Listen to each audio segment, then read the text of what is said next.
O assunto agora é boi gordo, o assunto agora é pecuária de corte.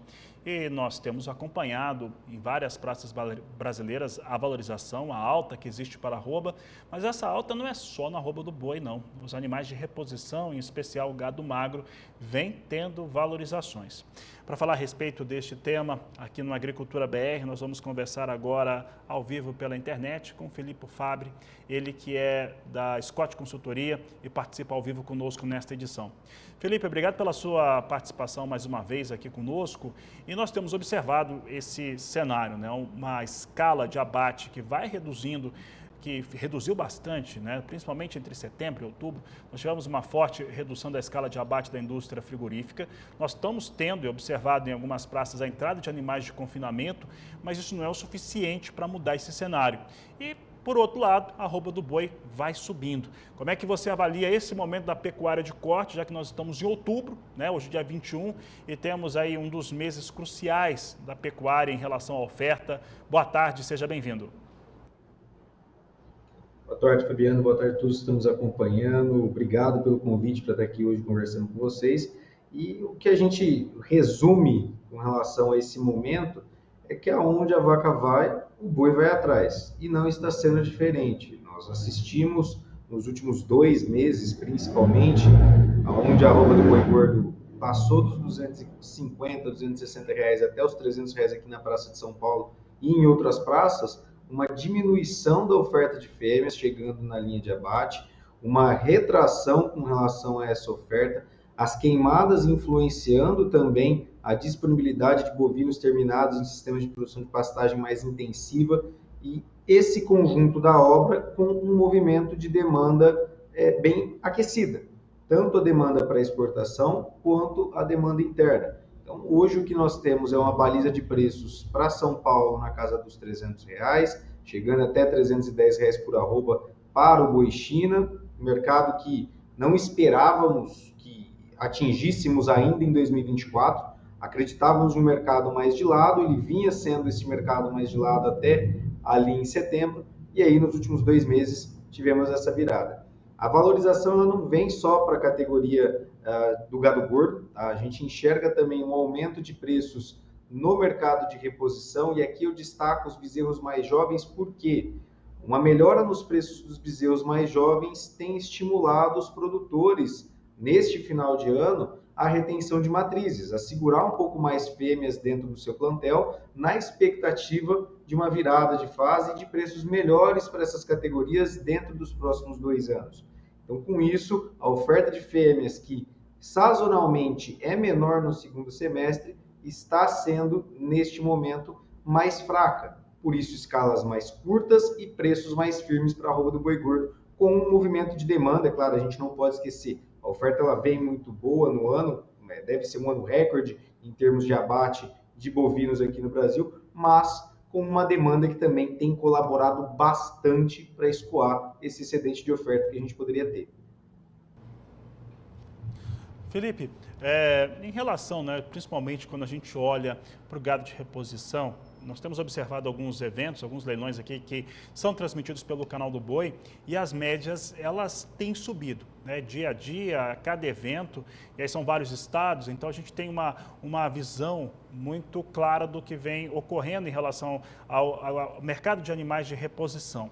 Mesmo a região norte do país que estava mais estabilizada, ela começou a subir mais intensamente ali nos últimos dias de setembro e outubro, ela meio que veio para os mesmos patamares de percentuais de altas que a gente tem visto no Sudeste, no Centro-Oeste brasileiro principalmente. Como é que deve ficar esse mercado de reposição? Porque ele determina muito também a disposição de animais para terminação, consequentemente também os animais para abate.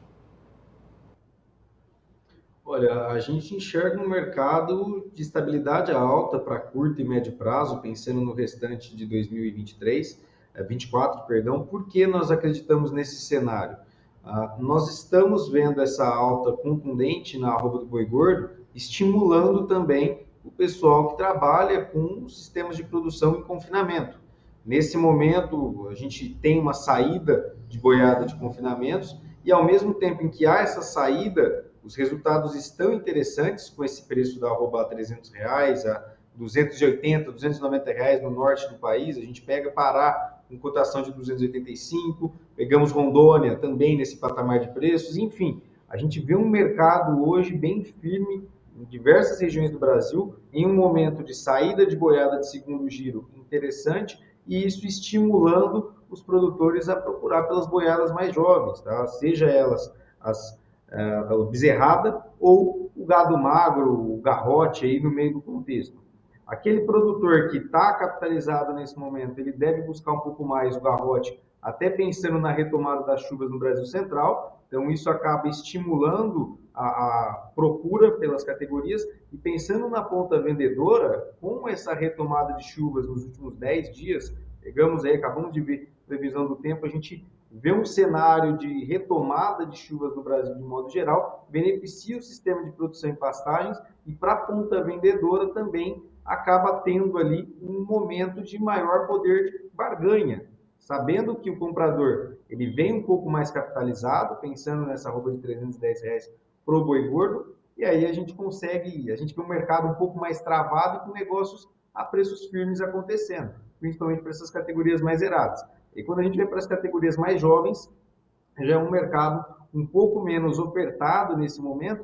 Por conta disso, a gente trabalha com um cenário de expectativa de firmeza das cotações, pelo menos em curto e médio prazo, até a virada do ano, a gente enxerga esse cenário e não vemos muito espaço para que 2025 seja um ano onde as cotações tenham um viés mais baixista, ou seja, um mercado que, para nós, em 2025, deve trabalhar com firmeza nas cotações também. Felipe, e aí quando olhamos aí para essa oferta de gado magro, olhamos para o confinamento também, e vocês trabalham bastante com o confinamento, inclusive fazendo giros importantes para observar esse cenário pelo país, nós temos sempre, quando a gente fala, lá no começo do ano, né, intenção de confinamento, e aí intenção e gesto são coisas diferentes. E dá para dizer já que o gesto, a gesticulação do mercado, dos operadores, principalmente ali em setembro, final de agosto, ela já foi diferente em relação ao gado magro e essas aquisições elas ocorreram de uma maneira mais intensa, inclusive vem ocorrendo ainda, esses animais vão ser ofertados em janeiro, em relação a animais magros, animal de reposição para oferta através de confinamento, quer dizer, a conta não só fechou como rentabilizou no Brasil? Positivo, viu, Fabiano? Foi um ano muito interessante para o confinador, porque as cotações do gado magro, pensando na entrada no primeiro, segundo giro, elas permaneceram praticamente inalteradas com relação a 2023. Em algumas regiões, alguns estados, até com ajustes pontuais para baixo com relação aos preços do gado magro. E na alimentação, pensando na diária do confinador, nós tivemos um ano com poucas oscilações de preços altistas com relação aos principais insumos que ditam aí a nutrição. Então, nós vimos um primeiro giro e um segundo giro pro confinador em 2024 com margens muito interessantes e com essa alta na arroba do boi gordo que nós tivemos, essas margens elas se tornaram ainda melhores. A gente já tinha margens interessantes de operação com uma arroba ali na casa dos seus R$250 base São Paulo, e aqui, extrapolando para as outras regiões também, víamos um cenário de margens interessantes, e com essa alta que ocorreu agora na saída dessas boiadas do segundo giro de confinamento, que está acontecendo agora, a margem ela ficou ainda mais interessante para o confinador. Tá? Então, sim, foi um ano muito interessante, havia-se a expectativa de aumento na intenção de confinamento e ela se confirmou, tá? E, mais uma vez, eu ressalto que a demanda é quem acabou favorecendo bastante esse aumento de intenção de confinamento, esse excedente que nós tivemos de oferta no ano, a demanda ela acabou conseguindo absorver e enxugar bem o que veio de boiadas a mais. Por quê? Quando a gente pega os dados do IBGE no primeiro semestre desse ano, recorde de abates de bovino, tivemos abates muito intensos ainda de bovinos, olhando só para Mato Grosso como um dos referenciais, né, de produção aqui na nossa pecuária brasileira, com abates intensos de fêmeas ainda em setembro, mas com uma demanda de exportação crescendo quase 20% em volume, apesar de preços praticamente inalterados da nossa carne bovina exportada, mas um volume muito forte, crescendo bem, e no mercado interno, um conjunto de fatores da nossa economia que acabou beneficiando o consumo doméstico, um preço da carne mais acessível ao consumidor até meados de setembro, é um ponto que a gente tem que destacar. E agora o que a gente vai precisar analisar para os próximos meses, na nossa visão, Fabiano, é principalmente para onde vai essa demanda. Por quê? Essa alta da arroba do boi gordo, ela tem refletido nos preços do atacado de carne bovina.